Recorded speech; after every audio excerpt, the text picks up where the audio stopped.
My name is Vivian, and I'm number 24. I am a freshman. Manal Sharif, a Saudi woman who dared to drive. Allow me to start this talk with a question to everyone. You know that, all over the world, people fight for their freedom, fight for their rights. Some battle oppressive governments, others battle oppressive societies. Which battle do you think is harder? Allow me to try to answer this question in a few coming minutes. Let me take you back, 2 years ago in my life. It was the bedtime of my son Abudi. He was 5 at the time. After finishing his bedtime rituals, he looked at me and he asked a question. Mommy, are we bad people? I was shocked. Why do you say such things, Abudi? Earlier that day, I noticed some bruises on his face when he came from school. He wouldn't tell me what happened, but now he was ready to tell. 2 boys hit me today in school. They told me, we saw your mom on Facebook. You and your mom should be put in jail. I've never been afraid to tell Abudi anything. I've been always a proud woman of my achievements, but those questioning eyes of my son were my moment of truth. When it all came together. You see, I'm a Saudi woman who had been put in jail for driving a car in a country where women are not supposed to drive cars. Just for giving me his car keys, my own brother was detained twice, and he was harassed to the point he had to quit his job as a geologist, leave the country with his wife and 2-year-old son. My father had to sit in a Friday sermon, listening to the imam condemning women drivers and calling them prostitutes amongst tons of worshippers. Some of them are friends and family of my own father. I was faced with an organization defamation campaign in the local media combined with false rumors shared in family gatherings, in the streets and in schools. It all hit me. It came into focus that those kids did not mean to be rude to my son. They were just influenced by the adults around them, and it wasn't about me, and it wasn't a punishment for taking the wheel and driving a few miles. It was a punishment for daring to challenge the society's rules. But my story goes beyond this moment of truth of mine. Allow me to give you a briefing about my story. It was May 2011, and I was complaining to a work colleague about the harassment I had to face trying to find a ride back home. Although I have a car and an international driver's license, as long as I've known, women in Saudi Arabia have been always complaining about the ban. But it's been 20 years since anyone tried to do anything about it. A whole generation ago. He broke the good bad news in my face. But there is no law banning you from driving. I looked it up. And he was right. There wasn't an actual law in Saudi Arabia. It was just a custom and traditions that are enshrined in rigid religious fatwas and imposed on women. That realization ignited the idea of June 17th, where we encourage women to take the wheel and go drive. It was a few weeks later, we started receiving all this. Man wolves will rap you if you go and drive. A courageous woman, her name is Najla Hariri. She's a Saudi woman in the city of Jeddah. She drove a car and she announced, but she didn't record a video. We needed proof. So I posted a video on YouTube, and to my surprise, it got hundreds of thousands of views the first day. What happened next? Of course, I started receiving threats to be killed, raped, just to stop this campaign. The Saudi authorities remained very quiet. They really creeped us out. I was in the campaign with other Saudi women and even men activists. We wanted to know how the authorities would respond on the actual day June 17th, where women go out and drive. So this time I asked my brother to come with me and drive by a police car. It went fast. We were arrested. Sign a pledge not to drive again. Released. Arrested again, he was sent to detention for 1 day, and I was sent to jail. I wasn't sure why I was sent there, because I didn't face any charges in the interrogation. But what I was sure of was my innocence. I didn't break a law, and I kept my abaya. It's a black cloth we wear in Saudi Arabia before we leave the house, and my fellow prisoners kept asking me to take it off. But I was so sure of my innocence, I kept saying, "No, I'm leaving today." Outside the jail, the whole country went into a frenzy, some attacking me badly and others supportive and even collecting signatures in a petition to be sent to the king to release me. I was released after 9 days. June 17th comes.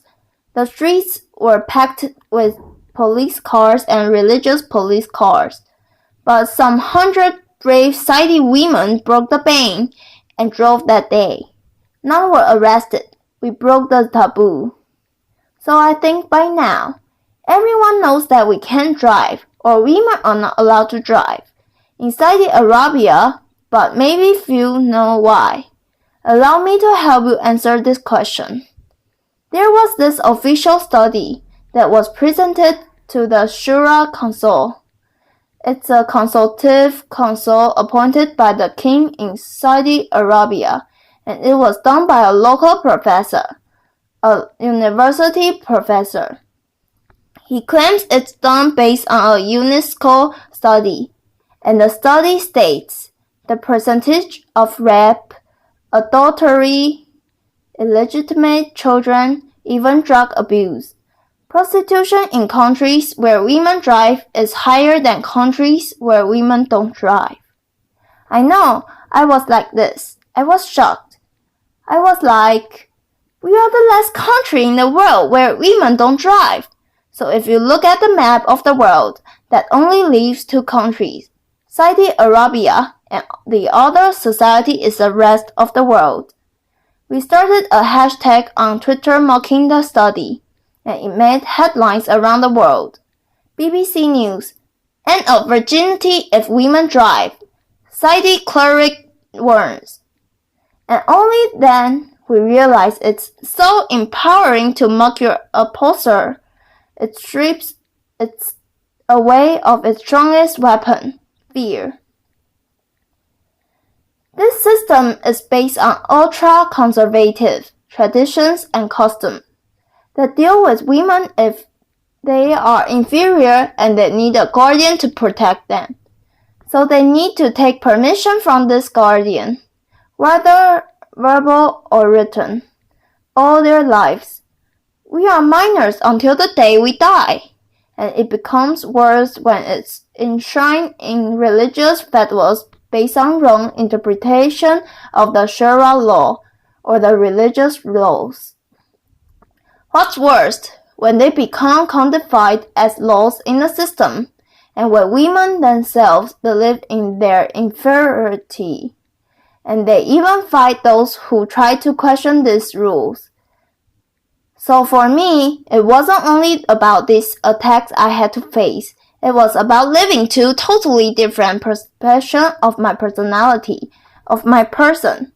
The villain back in my home country and the hero outside. Just to tell you, 2 stories happened in the last 2 years. One of them is when I was in jail. I'm pretty sure when I was in jail, everyone saw titles in the international media. Something like this during these 9 days I was in jail. But in my home country, it was totally different picture. It was more like this. Manal al-Sharif faces charges of disturbing public order and inciting women to drive. I know. Manal al-Sharif withdraws from the campaign. It's okay. This is my favorite. Manal al-Sharif breaks down and confesses. Foreign forces incited me. And it goes on. Even trail and flogging me in public. So it's a totally different picture. I was asked last year to give a speech at the Oslo Freedom Forum. I was surrounded by this love and the support of people around me, and they looked at me as inspiration.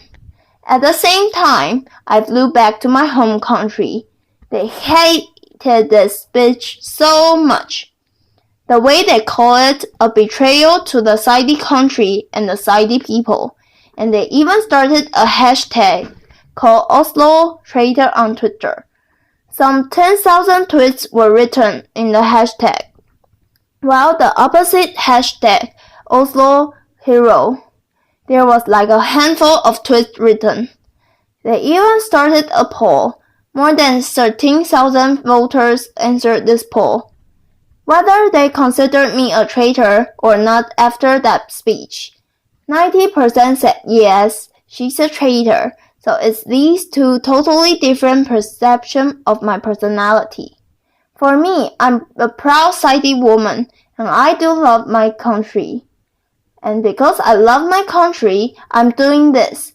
Because I believe a society will not be free if the women of the society are not free. Thank you. Thank you. Thank you. Thank you. Thank you. Thank you. But you learn lessons from these things that happen to you. I learned to be always there. The first thing I got out of jail, of course, after I took a shower, I went online. I opened my Twitter account and my Facebook page. And I've been always very respectful to those people who are opinion to me. I will listen to what they say, and I will never defend myself with words only. I will use actions.